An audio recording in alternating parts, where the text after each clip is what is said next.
الناس، لقد أظلنا شهر كريم وموسم. السلام عليكم ورحمة الله وبركاته. من منا لا يريد أن يرافق النبي صلى الله عليه وسلم؟ السلام عليكم ورحمة الله وبركاته. أنا حاليا في المستشفى مع بعض الإخوة. والله هذه المسألة وساق عليها أدلة كثيرة، ليس هذا محل بسطها.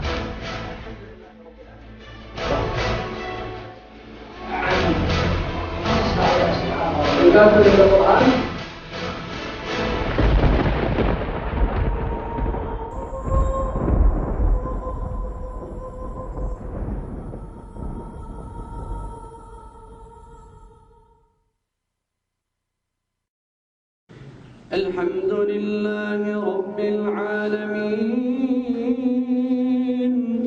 الرحمن الرحيم مالك يوم الدين إياك نعبد وإياك نستعين اهدنا الصراط المستقيم صراط الذين أنعمت عليهم غير المغضوب عليهم ولا الضالين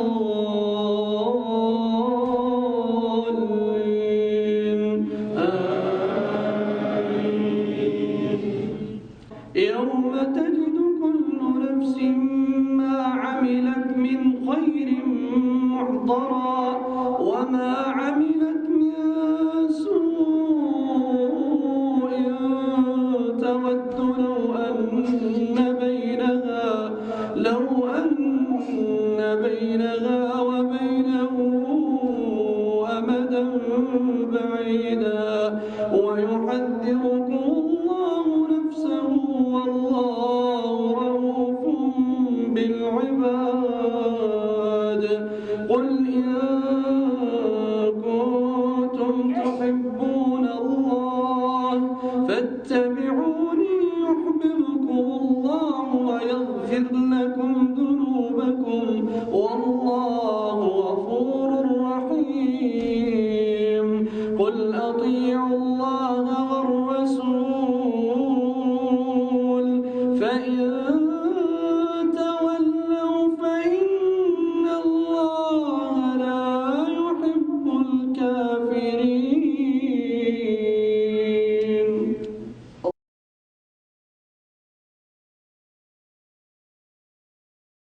وذكر المؤلف رحمه الله هذه المسألة وساق عليها أدلة كثيرة، ليس هذا محل بسطها.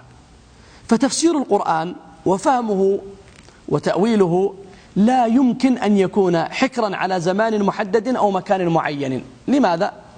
لأنه كلام الله، وكلام الله صفة لله، وصفات الله مطلقة غير مقيدة. فعلى سبيل المثال نحن نقول بأن الله رحمن، ونثبت له تبارك وتعالى صفة الرحمة، فلا يمكن لمسلم أن يقول بأن رحمة الله محددة أو مقيدة. لماذا؟ لأن الله تبارك وتعالى قال ورحمتي وسعت كل شيء، وقال وسعت كل شيء رحمة وعلما. وكذلك القرآن لا بد من الإيمان بمطلقية القرآن، لا بد من الإيمان بأن القرآن الكريم صالح لكل زمان ومكان، لا بد من الإيمان بأن هذا القرآن تتجدد معانيه وتأويلاته بحسب الظروف، بحسب المكان، بحسب الزمان.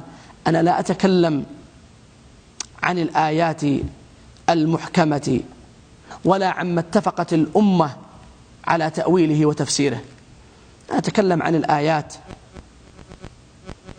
التي يسع فيها الخلاف ما بين المفسرين، وهذا يعرفه من كان له أدنى اطلاع بمذاهب السلف والخلف في تفسير القرآن الكريم.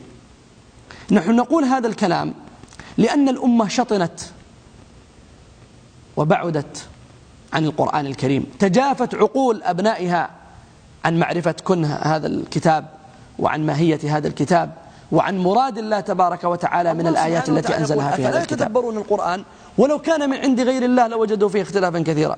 لماذا لا يتدبرون القرآن؟ الله سبحانه وتعالى يسأل خلقه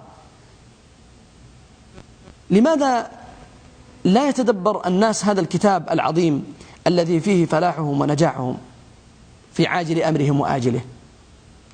ويقول سبحانه وتعالى: أفلا يتدبرون القرآن أم على قلوب أقفالها؟ نعم، هذه أقفال المعاصي والذنوب، هذه أقفال الأمراض القلبية التي تحول بين القلب وبين استيعاب هذه الآيات. الأمراض القلبية مثل الكبر والغرور والرياء والعجب والحقد والغل والضغينة. الله سبحانه وتعالى يقول في هذا القرآن الكريم على أنه إنما أنزله لأجل التدبر والتفكر، لا لأجل أن يعلق في الحيطان، لا لأجل أن يوضع في الجيب ولا يوضع في السيارة للتبرك به، أو أن يقرأ في العزاء. إنما أنزله الله تبارك وتعالى لأجل أن يحيا به الناس ويحيوا من خلاله. قل سبحانه وتعالى: كتاب أنزلناه إليك مبارك ليدبروا آياته. نزلناه إليك وفيه بركة لأجل أن يتدبروا آياته، أن يتفكروا فيها، أن يتأملوا في معانيها. هذه الفجوة التي بين الأمة وبين القرآن لا بد أن تردم، لا بد أن نصحح علاقتنا بالقرآن الكريم. القرآن الذي قال الله تبارك وتعالى بأنه أنزله نور وهدى وشفاء لما في الصدور، وأنزله الله تبارك وتعالى تبيانا لكل شيء. هذا القرآن لما تنكبنا عنه ولما قست قلوبنا فلم تستوعب معانيه ولم تأخذ من مائدته الواسعة الفسيحة، ضعنا.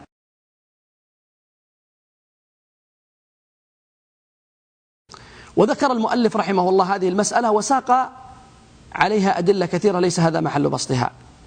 فتفسير القرآن وفهمه وتأويله لا يمكن أن يكون حكرا على زمان محدد أو مكان معين. لماذا؟ لأنه كلام الله، وكلام الله صفة لله، وصفات الله مطلقة غير مقيدة. فعلى سبيل المثال نحن نقول بأن الله رحمن، ونثبت له تبارك وتعالى صفة الرحمة، فلا يمكن لمسلم أن يقول بأن رحمة الله محددة أو مقيدة. لماذا؟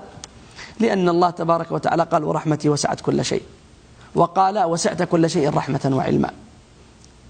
وكذلك القرآن لا بد من الإيمان بمطلقية القرآن، لا بد من الإيمان بأن القرآن الكريم صالح لكل زمان ومكان، لا بد من الإيمان بأن هذا القرآن تتجدد معانيه وتأويلاته بحسب الظروف، بحسب المكان، بحسب الزمان. أنا لا أتكلم عن الآيات المحكمة ولا عما اتفقت الأمة على تأويله وتفسيره، أنا أتكلم عن الآيات التي يسع فيها الخلاف ما بين المفسرين، وهذا يعرفه من كان له أدنى اطلاع بمذاهب السلف والخلف في تفسير القرآن الكريم. نحن نقول هذا الكلام لأن الأمة شطنت وبعدت عن القرآن الكريم، تجافت عقول أبنائها عن معرفة كنه هذا الكتاب وعن ماهية هذا الكتاب وعن مراد الله تبارك وتعالى من الآيات التي أنزلها في هذا الكتاب. يتدبرون القرآن ولو كان من عند غير الله لوجدوا فيه اختلافا كثيرا. لماذا لا يتدبرون القرآن؟ الله سبحانه وتعالى يسأل خلقه: لماذا لا يتدبر الناس هذا الكتاب العظيم الذي فيه فلاحهم ونجاحهم في عاجل أمرهم وآجله؟ ويقول سبحانه وتعالى: أفلا يتدبرون القرآن أم على قلوب أقفالها؟ نعم، هذه أقفال المعاصي والذنوب، هذه أقفال الأمراض القلبية التي تحول بين القلب وبين استيعاب هذه الآيات. الأمراض القلبية مثل الكبر والغرور والرياء والعجب والحقد والغل والضغينة. الله سبحانه وتعالى يقول في هذا القرآن الكريم على أنه إنما أنزله لأجل التدبر والتفكر، لا لأجل أن يعلق في الحيطان، لا لأجل أن يوضع في الجيب ولا يوضع في السيارة للتبرك به، أو أن يقرأ في العزاء. إنما أنزله الله تبارك وتعالى لأجل أن يحيا به الناس ويحيوا من خلاله. قل سبحانه وتعالى: كتاب أنزلناه إليك مبارك ليدبروا آياته. نزلناه إليك وفيه بركة لأجل أن يتدبروا آياته، أن يتفكروا فيها، أن يتأملوا في معانيها. هذه الفجوة التي بين الأمة وبين القرآن لا بد أن تردم، لا بد أن نصحح علاقتنا بالقرآن الكريم. القرآن الذي قال الله تبارك وتعالى بأنه أنزله نور وهدى وشفاء لما في الصدور، وأنزله الله تبارك وتعالى تبيانا لكل شيء. هذا القرآن لما تنكبنا عنه ولما قست قلوبنا فلم تستوعب معانيه ولم تأخذ من مائدته الواسعة الفسيحة ضعنا.